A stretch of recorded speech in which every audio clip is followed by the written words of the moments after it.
dengan ucapan syukur, kembali kami datang kepada Tuhan Allah kami yang baik yang mengasihi kami. Meskipun di tengah-tengah masa pandemi saat ini, kami memiliki kerinduan yang besar untuk mencari Tuhan. Sebab selama Tuhan berkenan ditemui dan selama Tuhan dekat dengan kami melalui doa kami ingin selalu dekat dengan Tuhan. Terima kasih Bapa. Kami tidak melanggar peraturan pemerintah pembatasan sosial berskala besar PSBB. Oleh karena gereja kami saat ini menerapkan protokol kesehatan. Setiap jemaat yang masuk ke dalam ruangan gereja, mereka mencuci tangannya dengan air yang mengalir, dengan sabun, dengan hand sanitizer. Mereka juga dicek suhu kesehatannya. Mereka juga mengenakan masker atau face shield, dan mereka juga menjaga jarak di dalam ruangan gereja.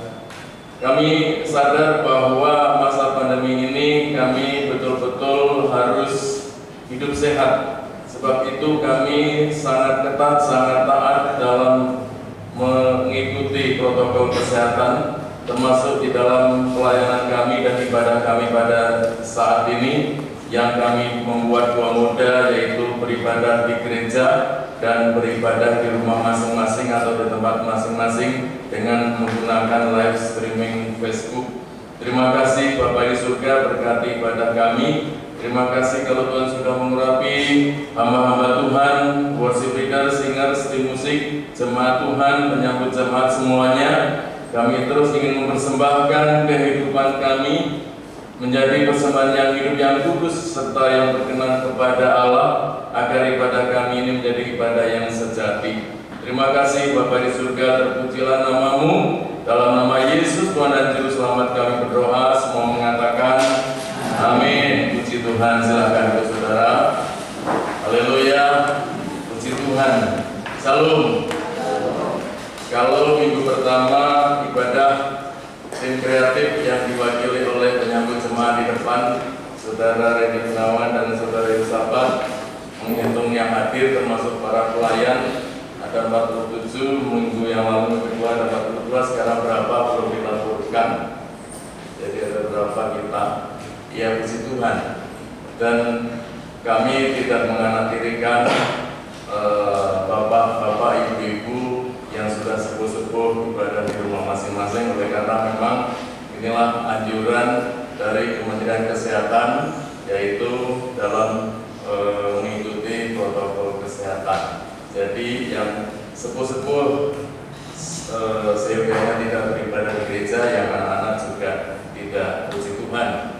Nanti saya akan bertanya kepada penjaga gawang, penyambut jemaat yang menembak kita pakai termukan, nanti berapa yang hadir kita saat ini. Tidak perlu banyak, artinya tidak harus banyak, tetapi barang siapa yang memiliki kerinduan yang besar untuk mencari Tuhan, maka dia akan diberkati oleh Tuhan. Puji Tuhan, bersyukur kepada Tuhan. Ya, saudara sekalian, saya akan bertanya kepada saudara dalam bentuk yel-yel. Ya, ada angel. Ya, puji Tuhan. Ya, boleh ditayangkan. Apa kabar saudara? Itu dibaca. Apa kabar saudara? Haleluya. Luar biasa. Hosana, terpujilah Tuhan Yesus Kristus. Amin. Ya. Harusnya ditambahin lagi Tuhan Anda, terpujilah Tuhan Yesus Kristus, Raja di atas segala raja. Amin. Ya, yang di rumah, Bapak Ibu Saudara, ikutin saya ya. Apa kabar saudara? Luar biasa. Haleluya, luar biasa. Hosana, terpujilah Tuhan Yesus Kristus, Raja di atas segala raja. Amin. Sekali lagi yang di gereja. Ya, ini mohon izin supaya kita mengajak kita untuk bersemangat ya. Apa kabar saudara? Luar biasa.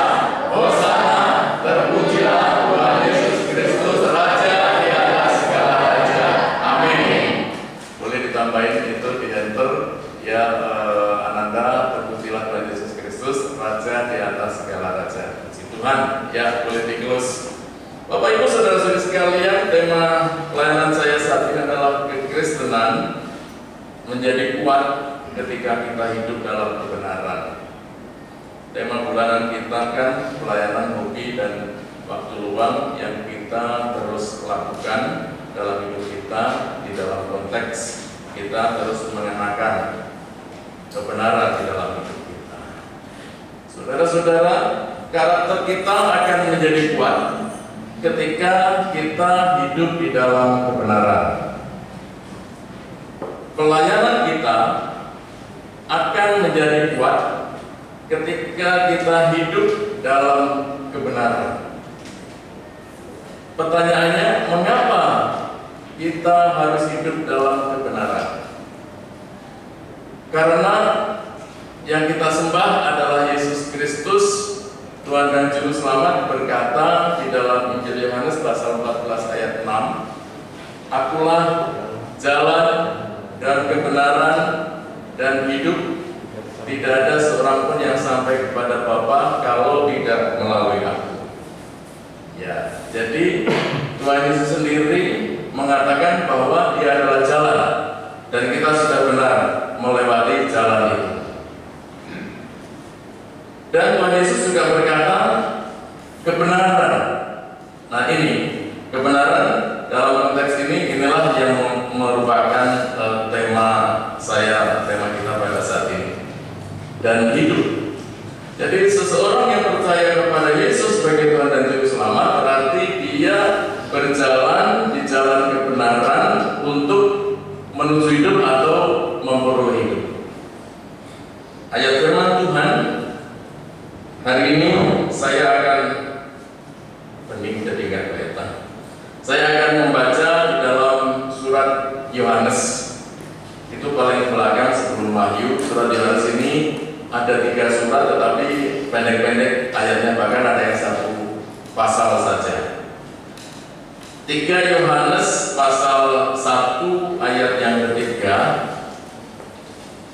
3 Yohanes yang ketiga, surat Yohanes yang ketiga atau 3 Yohanes pasal 1 ayat yang ketiga, dikatakan di sana, "Sebab aku sangat bersuka cita ketika beberapa saudara datang dan memberi kesaksian tentang hidupmu dalam kebenaran, sebab memang engkau hidup dalam kebenaran." Puji Tuhan.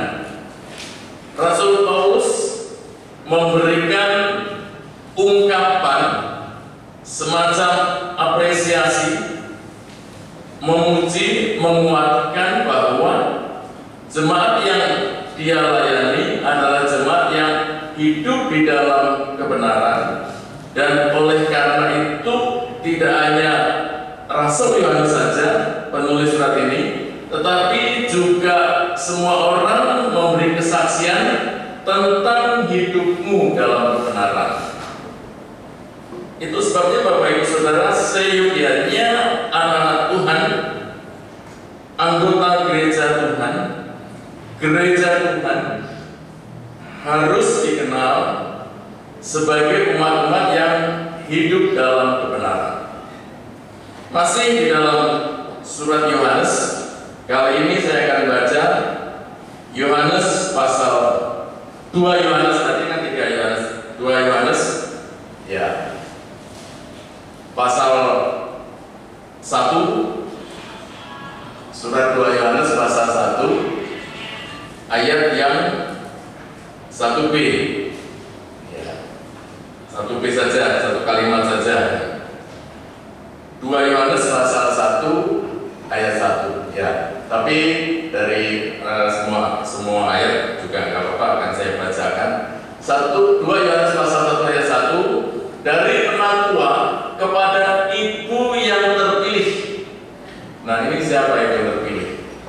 "Dan anak-anaknya yang benar, yang benar-benar aku kasihi, bukan aku saja yang mengasihi kamu, tetapi juga semua orang yang telah mengenal kebenaran."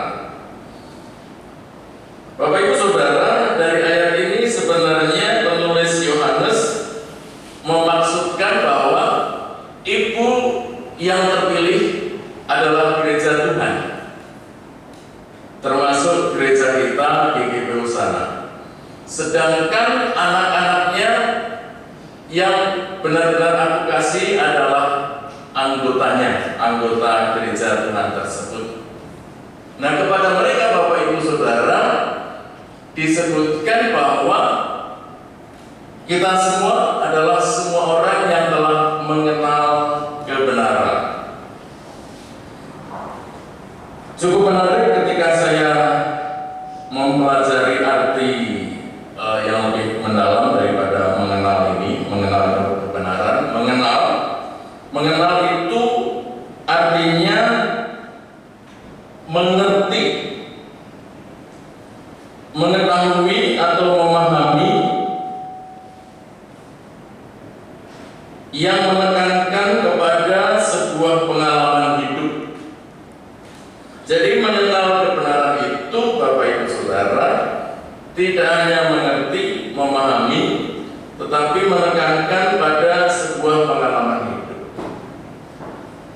Kalau kebenaran secara teori itu barangkali masing-masing bisa menjelaskan atau mengatakan sesuai dengan konteksnya. Bapak Ibu Saudara seringkali atau pernahkah saudara mendengar ilustrasi tentang seseorang atau 3 orang atau 4 orang yang sama-sama menyaksikan gajah? Tapi ilustrasi itu biasanya orang buta. Orang buta yang pertama memegang gajah itu buntutnya. Oh, gajah itu seperti peralon, buntut gajah. Lalu orang buta kedua memegang belalainya. Wah, gajah itu ternyata apalagi tinggalnya di luaran seperti bambu betung seperti itu, agak ketiga.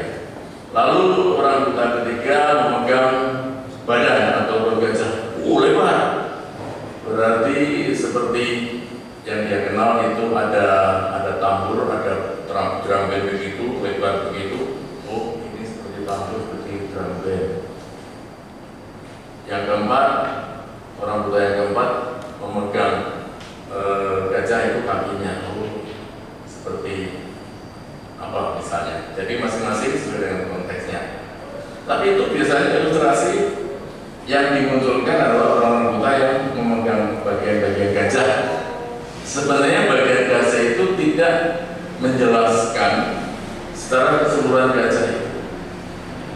Tapi bagaimana kalau orang itu melek, tidak buta? Ketika dia memegang gajah itu belalainya, atau ketika dia memegang gajah itu buntutnya, ekor, atau ketika dia memegang gajah itu badannya yang lebar, atau dia memegang gajah itu kakinya, dalam diskusi misalnya ada 4 orang yang melek, masing-masing akan menjelaskan sesuai dengan konteksnya. Maka itu sebabnya seringkali tidak ketemu penjelasan diskusi tentang konteks itu karena masing-masing sesuai dengan pengalamannya. Itu sebabnya seringkali kalau tidak saling memahami bahwa semuanya sesuai dengan konteksnya dan pengalamannya dan benar yang dijelaskannya akan menimbulkan kerancuan, keributan, atau akan menimbulkan kesalahpahaman. Contoh, orang pengalaman pertama yang memiliki pengalaman memegang gajah dari belalainya, dia pasti akan menjelaskan pengetahuannya meskipun gajah secara keseluruhan, gambaran besar dan sebagainya, binatang yang besar, dia pasti akan lebih detail atau mengawali penjelasannya dari belalainya, belalai yang panjang dan sebagainya. Yang memegang buntutnya, dia akan mengawali dengan atau menjelaskan dengan sesuai dengan konteksnya, yaitu yang dia ketahui tentang buntutnya, meskipun nanti ada gambaran bahwa binatang hewan gajah itu gede, yang memegang badannya, perutnya dan sebagainya. Kalau hal ini kemudian dipahami dan dijelaskan, apalagi masuk di dalam satu diskusi tentang kebenaran, maka keempat orang ini siapa yang benar? masing-masing benar karena konteksnya seperti itu. Jadi kebenaran menurut masing-masing orang manusia, menurut kita adalah nisbi. Nisbi itu relatif sesuai dengan. Makanya karena kita masih bersifat nisbi, hendaknya jangan kemudian kita diskusikan sampai tegang, kemudian sampai terjadi kesalahpahaman. Karena dipengaruhi oleh persepsi kita, pengetahuan kita, dan penafsiran kita. Tetapi kebenaran yang firman Tuhan katakan, ajarkan, itu adalah kebenaran hakiki, kebenaran mutlak. Ketika Tuhan Yesus berkata, "Akulah jalan dan kebenaran dan hidup. Tidak ada seorang pun yang sampai kepada Bapa kalau tidak melalui Aku." Ini adalah perkataan yang mutlak.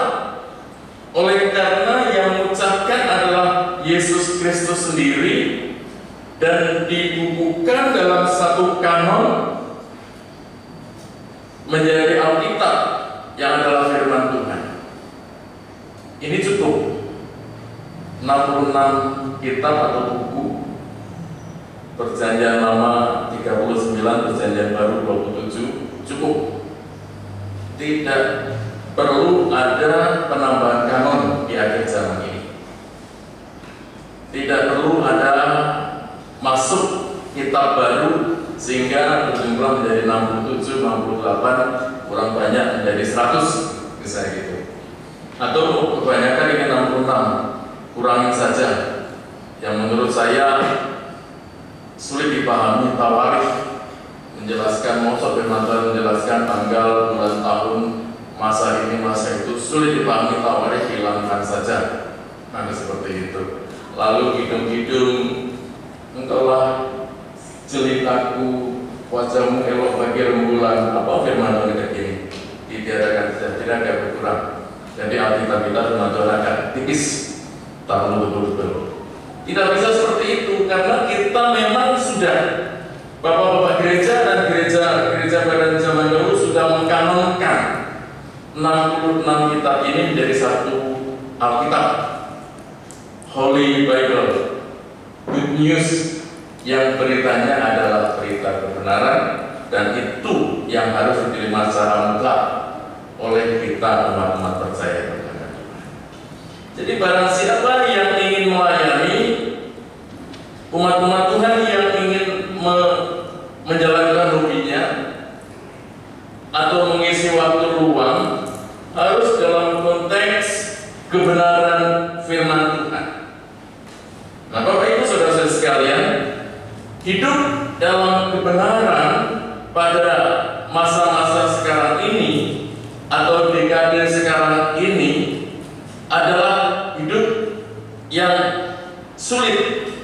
Hidup dalam kebenaran yang penuh dengan tantangan. Karena di banyak tempat kebenaran itu justru sudah dilecehkan. Contoh, ya, ini contoh saja bagaimana saya tidak contoh misalnya itu. Ketika saya berkata kepada Pak Sam misalnya, Pak Sam, daripada merokok, Pak Sam kan uang rokok bisa ditabung. Pak Sam sehari di Samsu 2 pak. 2 pak kalau satu paknya goban, bandok 15.000 kan, 2 pak 30.000 kan.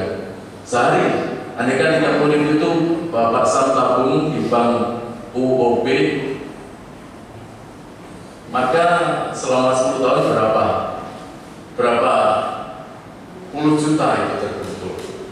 Tapi karena saya menyampaikan kebenaran daripada beli rokok tabung, tapi pasang juga kebenaran bahwa kalau saya tidak merokok, mulut saya kok rasanya asam, lebih asam dari makan asam. Atau gado-gado yang belinya sudah tadi sudah terasa asam. Pasang punya konteks kebenaran. Ini relatif nisbi, masih bisa didiskusikan, yang kadang-kali menimbulkan pertengkaran. Tapi firman Tuhan yang iya dan amin satu iota pun, iota itu tidak kecil yang tidak akan salah. Jadi kebenaran sekarang ini telah dilucuti, saudara sekalian, terus mendapatkan tantangannya, sehingga kebenaran firman Tuhan menjadi nisbi oleh karena tantangan-tantangan itu. Contoh menjadi nisbi adalah berdoalah senantiasa. Lalu ketika kita sudah pintar, belajar terus, kuliah terus, ilmu filsafat sudah kita kuasai, pelajari, maka berdoa melulu, kalau nggak kerja ya kelaparan. Menjadi nisbi akhirnya, memprotes firman Tuhan. So, firman Tuhan mau diterima atau tidak, memang berbunyi demikian. Firman Tuhan iya dan amin, berdoalah senantiasa. Orang yang memprotesnya saja. Nah, sepanjang sejarah kehidupan ini, Bapak Ibu Saudara, hidup dalam kebenaran itu merupakan satu tantangan. Ketika di banyak tempat kebenaran itu justru telah dilucuti. Kekristenan tanpa kebenaran tidak memiliki arti dan makna apa-apa. Apa gunanya memperoleh seluruh dunia ini jika engkau binasa? Apa bedanya ketika engkau jual beli di luar sana, di gereja memakai juga untuk jual beli, untuk menjadikan rumahku adalah sarang penyamun, kata firman Tuhan. Jadi sudah menjadi relatif atau nisbi. Firman Tuhan menegaskan kepada kita, Bapak Ibu Saudara, bahwa hidup dalam kebenaran, hal ini sangat berbeda dengan mempraktekkan kebenaran. Masih kurang. Tetapi kalau hidup dalam kebenaran itu kita hidupi terus, yang artinya terkontrol maupun tidak terkontrol, karena kita yakin bahwa Tuhan Maha melihat. Akhirnya timbullah, karena Tuhan Maha melihat, Tuhan mengawasi kita, tetapi diri kita juga ada pengawasan melekat, waskat. Tidak ada Pak Gembala, tidak ada orang tuaku, tidak ada anakku, tidak ada saudaraku. Aku tetap akan memiliki integritas atau hidup dalam integritas. Aku akan belajar menjadi pelaku-pelaku firman. Bapak Ibu Saudara, hidup dalam kebenaran berarti tidak ada ruang di mana kita tidak mewujudkan kebenaran itu, karena kita Kristen pengikut Kristus. Akulah jalan dan kebenaran dan hidup. Tidak ada seorang pun yang sampai kepada Bapa kalau tidak melalui aku. Dimanapun kita berada dan apapun yang kita lakukan, maka kita semua itu harus kita lakukan sebagaimana kita mewujudkan kebenaran firman Tuhan itu dalam kehidupan kita. Hari-hari ini, terutama menjelang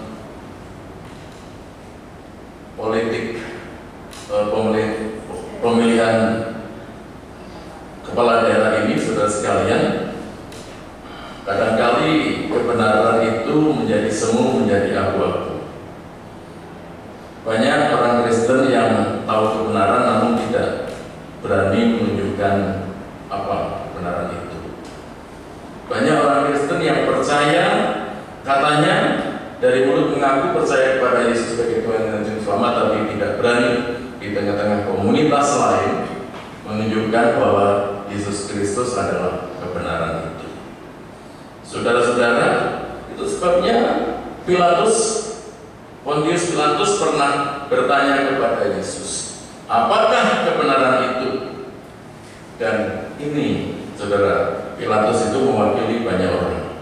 Sayang memang, sekalipun Pilatus tahu bahwa kebenaran itu adalah Yesus Kristus sendiri, tetapi dia karena takut kepada orang banyak, kepada Sanhedrin, kepada para penuntut pemutarbalikkan kebenaran, jangan dia tetapi siapa saja dibebaskan. Maka karena ketakutan itu Pilatus menjadi bertanya yang tidak perlu, tidak ada gunanya, karena jawabannya sudah ada, apakah kebenaran itu.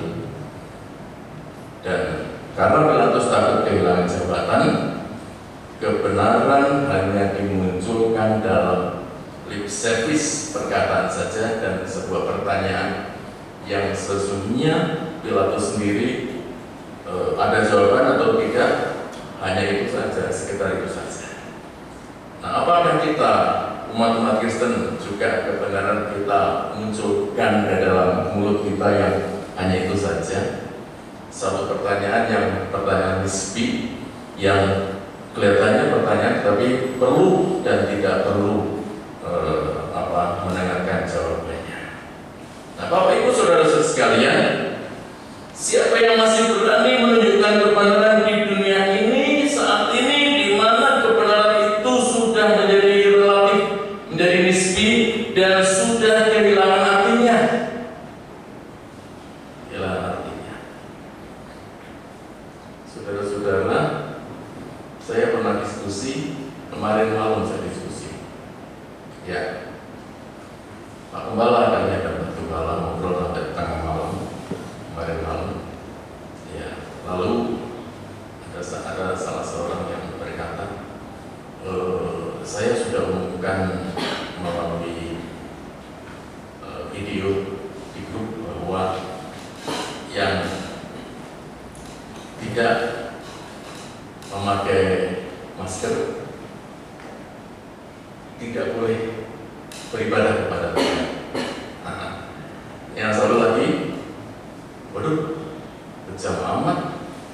Waduh, apakah gereja nggak punya uang kas dan harus membeli masker? Barangkali dia habis dari mana, atau maskernya kemudian kotor tapi saat itu mepet, kemudian dia mau kebaktian. Itu tidak bijaklah kalau mengusir atau melarang jemaat tidak pakai masker.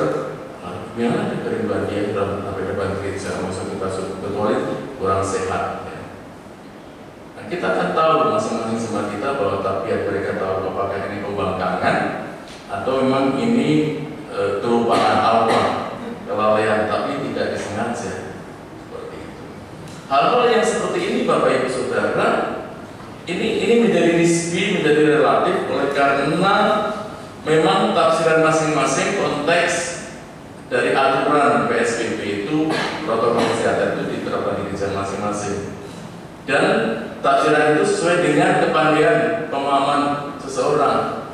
Tapi kalau orang yang lebih pandai, dia tidak akan mengatakan yang tidak memakai masker atau face shield tidak boleh berbakti kepada Tuhan. Wah, emangnya saya ini satpamnya Tuhan, ya kan? Berbakti kepada Tuhan dilarang. Maka dibuat kalimat yang lebih lunak, Bapak Ibu dimohon atau diingatkan untuk memakai masker, dan apabila dengan terpaksa lupa atau sampai tidak ada, kami juga sudah menyediakan. Tetapi memang niatnya dari masing-masing harus punya masker. Nah, seperti itu lebih bijak, lebih sopan. Ya, ini saudara sekalian. Jadi kadang-kadang kebenaran menjadi nisbi ketika salah menyampaikan, salah situasi, salah menafsirkan, dan sebagainya dan sebagainya. Ketika bertemu dengan kawan-kawan yang berbeda iman, bertemu dengan mereka yang suka kompromi, tawar-menawar tentang kebenaran. Ada tawar-menawar tentang kebenaran? Tawar-menawar. Yaitu tadi, contohnya Pak Samariono, saya menyampaikan menurut saya kebenaran, tapi kan ayatnya nggak ada, menjadi nisbi kan. Pak Sam daripada Pak Sam sehari 2 bungkus Samsu 30.000, kalau Pak Sam gabung 10 tahun menjadi berapa puluh juta kan gitu. Tapi ayatnya nggak ada menjadi nisbi, menjadi ditantang, dijawab oleh Pak Sam. Nah, terjadi diskusi seperti itu. Jadi ketika kita mendengarkan firman Tuhan dan kita mengaminkan firman Tuhan, saya pernah membuat rumus ya, iman plus amin sama dengan aman. maka disitulah letak bahwa kita akan berusaha untuk menjadi pelaku-pelaku kebenaran. Ada dalam kumpulan teman-teman kita yang suka kompromi atau tawar-menawar dengan kebenaran, tentang kebenaran. Dan mereka yang telah mengubah kebenaran Kristus menjadi kebenaran manusia. Disitulah kebenaran firman Tuhan seharusnya ditunjukkan. Contoh, kalau kita berdagang kecil-kecilan, ya kita berdoa supaya dagangan kita itu besar, toko kita besar. Loh, Bu, kok misalnya kita di toko kita menjual juga masker. Jadi di toko kita itu ada digantung-gantungin gelas plastik, digantungin apalagi misalnya arang untuk gosok itu, digantungin lagi masker, digantungin lagi kerupuk, macam-macam lah. Jadi itu di depan teras toko warung kita itu ada barang-barang do re mi fa sol la si do. Ini hanya jok saja. Tapi janganlah seperti itu. Kalau kerupuk ya kerupuk semua baris, belakangnya berwarna. Atau kalau zaman sekarang ini masa-masanya masker, ya masker depannya, paling depan tampilkan, oh ada masker nih, di toko si ada masker. Lalu belakangnya ketika sedang memilih masker, oh ada kerupuk, beli kerupuknya, ada lagi beli dan sebagainya. Tapi ditampilkan sesuai dengan apa survei market saat ini. Nah, Bapak Ibu Saudara sekalian, seharusnya dalam situasi seperti itu, apapun profesi kita, kebenaran firman Tuhan harus kita munculkan. Sekalipun karena kebenaran kita ditolak dan disalah mengerti, seharusnya jangan ada sedikit pun keraguan atau rasa takut muncul dalam diri kita. Jangan-jangan aku nggak punya teman nanti ketika aku fanatik melakukan atau percaya kepada Tuhan. Jangan-jangan aku nggak punya teman. Oh, enggak apa-apa. Kita nggak ada teman di dunia ini gara-gara kita melakukan kebenaran, enggak apa-apa. Karena malaikat Tuhan akan bersuara-suara ketika kita tampil sebagai umat benar. Dunia memang akan menolak kebenaran, ya saudara, kebenaran Allah maksudnya. Namun kita yang telah hidup di dalam Kristus, kita tidak akan berimprovisasi, berimprovisasi atau memodifikasi atau memodif kebenaran itu supaya ya bisa dikit-dikit diterima masalah, bisa dikit-dikit diterima sini, bisa dikit-dikit diterima situ, bisa dikit-dikit. Kalau kita memodifikasi firman Tuhan, maka sama dengan menambah atau mengurangi firman Tuhan, dan celaka bagi orang yang mengurangi atau menambahkan firman Tuhan. Artinya mengimprovisasi atau memodifikasi firman Tuhan. Dan itu sebenarnya orang tersebut sebenarnya adalah dia anti kebenaran Allah, anti kebenaran firman.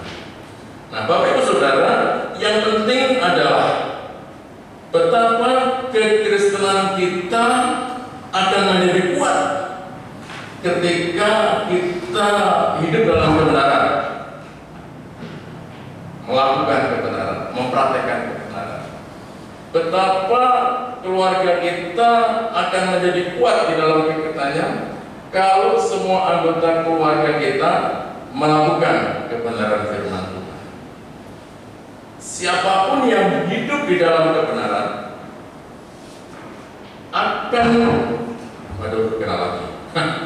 akan menimbulkan sukacita bagi dirinya sendiri, bagi orang lain yang ada di sekitarnya, dan juga menjadi kesaksian secara luas bagi banyak bangsa. Kesaksian dan kemenangan iman yang terlihat jelas bahwa dia adalah sebagai pengikut Kristus. Jadi puji Tuhan, Bapak Ibu Saudara, tidak diperpanjang lebarkan firman Tuhan. Orang yang mengenal kebenaran, mengenal dari bahasa aslinya ginosko, adalah mengerti memahami, mengetahui, dan kebenaran itu diterapkan di dalam pengalaman hidupnya. Berbahagialah Bapak Ibu Saudara, kita semua yang mampu menerapkan kebenaran itu, kebenaran firman di dalam hidup kita sehari-hari. Ayat yang terakhir di dalam Injil Yohanes pasal 8 ayat 31, boleh dikembalikan Kak? Injil Yohanes ya, Yohanes pasal 8 ayat 31 ya. Saya akan bacakan. Maka kata Yesus, katanya kepada orang-orang Yahudi yang percaya kepadanya, karena sebagian Yahudi menolak dia sebagai besar. Jikalau kamu tetap diam, tetap dalam firman-Ku, kamu benar-benar adalah murid-Ku. Ayat 32. Ya, ayat 32 bawahnya Kak. Dan kamu akan mengetahui kebenaran, dan kebenaran itu akan memerdekakan kamu. Puji Tuhan. Yang kita kejar sesungguhnya adalah kesaksian hidup sekarang ini, hidup kita kekinian, tetapi yang lebih penting Bapak Ibu Saudara adalah hidup kita di masa depan. Biarlah kebenaran yang kita jalankan ini akan memerdekakan kita oleh kasih dan anugerah Tuhan. Puji Tuhan. Mari Bapak Ibu Saudara, kita akan bersyukur kepada Tuhan, mengucap syukur karena kebaikan Tuhan. Bapak Ibu, kita akan berdoa, bersyukur untuk firman Tuhan yang sudah diberitakan ini, dan saya mengundang dengan kasih Bapak Gunawan akan berdoa masuk ke depan, berdoa untuk pemberitaan firman yang sudah diberitakan. Silakan Pak Gunawan.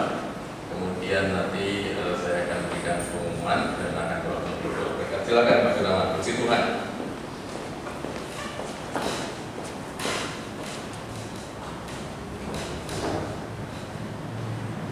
Haleluya. Kembali Tuhan dan syukur kepada-Mu ya Tuhan. Jika saudara jemaat hadir saat ini Tuhan, bersyukur karena anugerah sehingga kami boleh beribadah di rumah Tuhan. Sesungguhnya kami ingin menyenangkan hati Tuhan lewat ibadah ini. Betapa baik yang Kau Tuhan kami. Bersyukur jika saat pagi hari ini Tuhan firman sudah disabdakan bersama Bapak Kemai sangat luar biasa Tuhan. Kami berterima kasih atas renungan firman yang sangat singkat ini Tuhan. Tapi sesungguhnya boleh mengingatkan kami supaya kami hidup dalam kebenaran-Mu ya Tuhan. Kau pakai hamba-Mu dimanapun hamba-Mu berada Tuhan, sebagai kepala sekolah, sebagai guru, sebagai hamba-Mu Tuhan yang menyampaikan kebenaran firman-Mu. Biarlah kebenaran itu ada dalam mulut hamba-Mu Tuhan.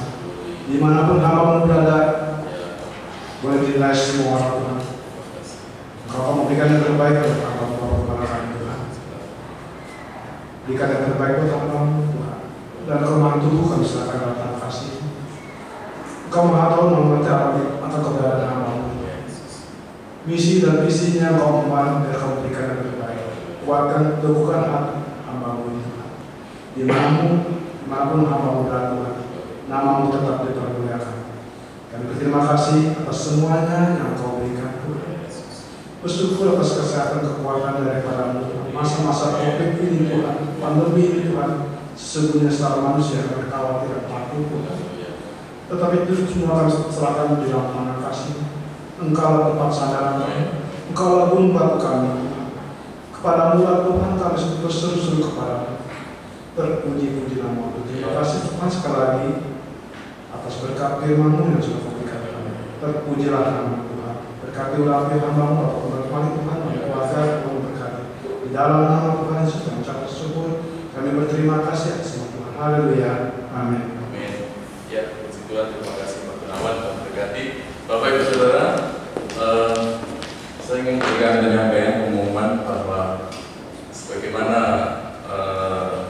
bidang DDS yang masih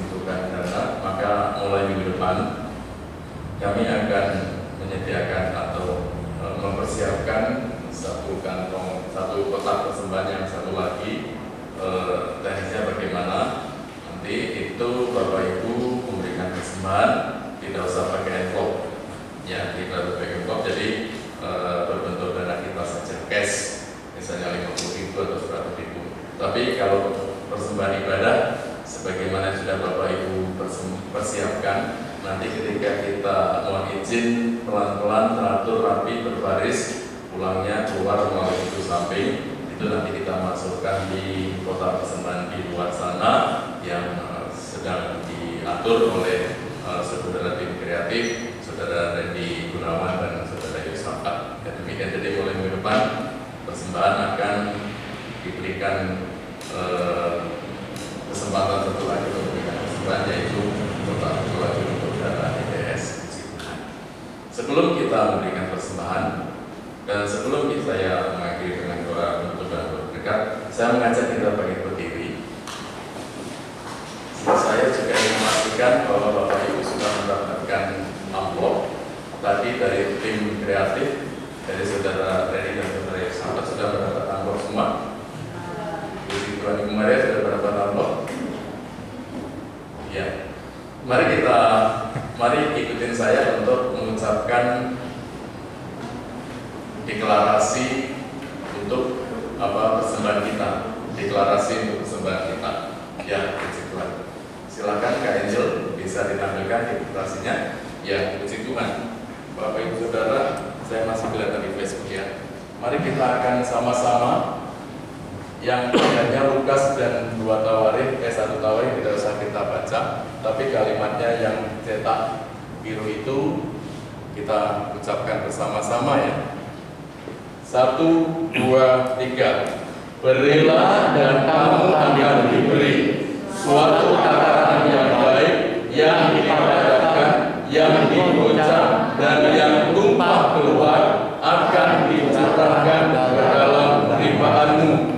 Sebab siapakah aku ini dan siapakah bangsaku, sehingga kami mampu memberikan persembahan sukarela seperti ini. Sebab daripadamulah segala-galanya, dan dari tanganmu sendirilah persembahan yang kami berikan kepadamu. Dalam segala kekurangan dan kelebihan kami mempersembahkan persembahan ini. Tuhan Yesus menerima dan memberkati pekerjaan Tuhan di GGP Hosana ini. Amin. Mari kita akan masuk dalam doa. Mas Peter boleh siap di sini. Setelah berdoa, kita akan naikkan satu pujian. Terima kasih Tuhan untuk kasih setia. Ya, kita berdoa.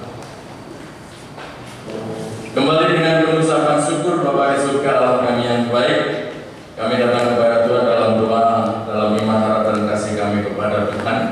Terima kasih untuk ibadah siang hari ini boleh berjalan dengan baik. Buah muda kami boleh jalankan, baik ibadah di ruangan gereja maupun ibadah di rumah atau tempat kami masing-masing dalam moda Facebook. Terima kasih berkat Tuhan sama-sama kami terima, baik yang di gereja maupun yang di rumah atau tempat kami masing-masing. Bapa, dalam nama Tuhan Yesus Kristus, kami terus berdoa, mendoakan bangsa dan negara kami, Republik Indonesia, pemerintah kami, para pejabat tinggi, pejabat tertinggi negara, para aparatur pemerintah, para pejabat sampai ke yang terendah sekalipun. Tuhan, Engkau menolong, memberikan hikmat kepada mereka, sehingga boleh mengatur, sehingga boleh menerapkan peraturan, terutama di masa pandemi COVID-19 ini, agar kami umat-umat-Mu, agar kami warga